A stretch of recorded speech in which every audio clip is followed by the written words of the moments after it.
So, when I start making a movie, I go to many places on the internet. One may be Google Images, one may be YouTube, the video you're seeing right now is done on YouTube. But the one thing I quite like the most is artificial intelligence. And I just found the best one for free.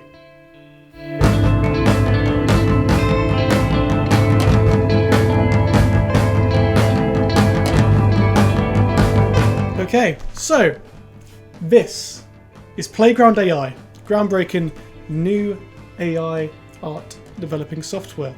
It's on your internet, it's completely free. All you have to do is connect your Google account. If we go up to create, at the top there, we get introduced to our interface. Let me just press X here. From here you can make whatever you like. So, of course, you've got your prompt in the top left, that's what you want to create. And what's interesting about this one is that we got a remove from image. So let's say you're making something and then some random text pops up. You just type in text there to remove from image. Now, you've got a bunch of filters right here, which will make your thing look the way you want it. What this basically does is add a bunch of words into your prompt. So you can still make a lot from just nothing. You don't have to use these filters. Got an image to image function, so you can use an image in there and then AI will draw over it. That was kind of a trend last year with Dream AI, which was a mobile app. And yeah, also if you do image to image, you can also change the aspect ratio, which is not on the image dimensions over here. So let's say you wanted 9:16, get something that's 9:16, but as long as it's below 1536 pixels, then you're fine. Cool, so this is all run by Stable Diffusion, and you can change your model up here to Stable Diffusion 1.5 or Stable Diffusion 2.1. Don't get 2.1, 2.1 is a little bit like dead, and you also got DALL-E 2, which you have to pay for if you want to use it, but for free we got Stable Diffusion, which is proved to be way better than DALL-E anyway. Down here we've got image dimensions. I always go for the largest one because then once you can upscale the image later on, then it'll be larger in that prompt. Prompt guidance is how much your image is going to relate to the prompt you give and not be something completely bizarre. Quality and details is self-explanatory, is how much details you want.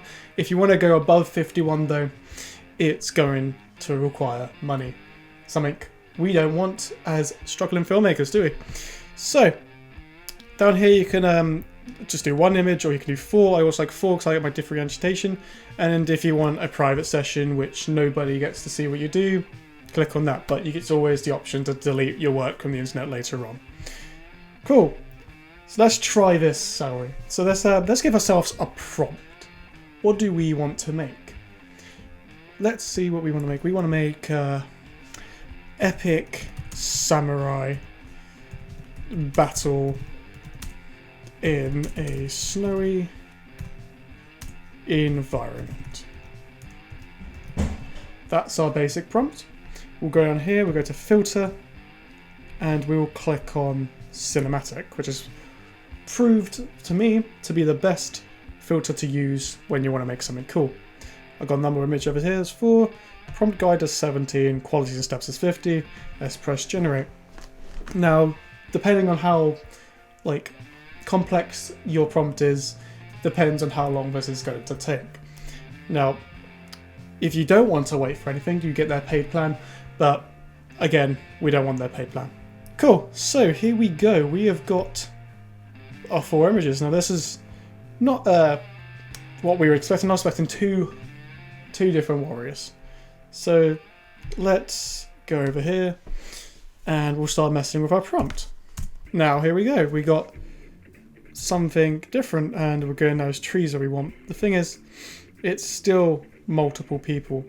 So we'll put 2 people, see if that changes anything. Okay, again, it really hasn't done what we wanted to do. Here we've got 2 people here, but it's not what we're going for. So let's try something different. We'll go change the filter and we'll change it to, let's say, masterpiece, see what we get from that. Now, it's giving us what we didn't want a minute ago. Remove from image, morph to people. So you keep adjusting, and once I get the perfect prompt, I'll rewrite back. Now, when you see something that you feel like it's got potential, like this one right here in the bottom left, I quite like this one, you can actually do variations on that. So if you just click up here, create variations of this, it'll make 4 new ones based on that image with the same prompt. What you can also do is upscale. So down here you can press upscale, it upscales it by 4 times, which makes it nice and big as a file. I do this I did it for the thumbnail on this video, which made it so once upscaled it actually is like better quality. So yeah. Also, if you're doing faces, you have got face restoration down here, which you can easily make a face look more realistic. So if you want to do funny things like that, yes, you can. But with this, using things made from the internet, I wouldn't go off and start making NFTs or something like that, or making selling this work, because some of it might not be yours. I use this purely for inspirational purposes for my own creative process. Now up here we have got loads more. Every time I like something, I go and press create variations of this, and then it'll make a nice a fantastic image. Now this is quite graphic right now. Not graphic, but you know, we have got a lot going on here. So we've got that, and now you can do whatever you want. If you don't want to go back on the video, if you missed something, everything is on my website, liamsankey.com, and the link will be down in the description below. Now, I want to see what you can create. So if you want to go show me your work you've done with Playground AI, go onto Instagram and tag me at liams_sankey_ on the screen right here. And I will have a look at every single one, and I'll get back to you on all of them. Thank you for watching, and once again, be creative. Thank you.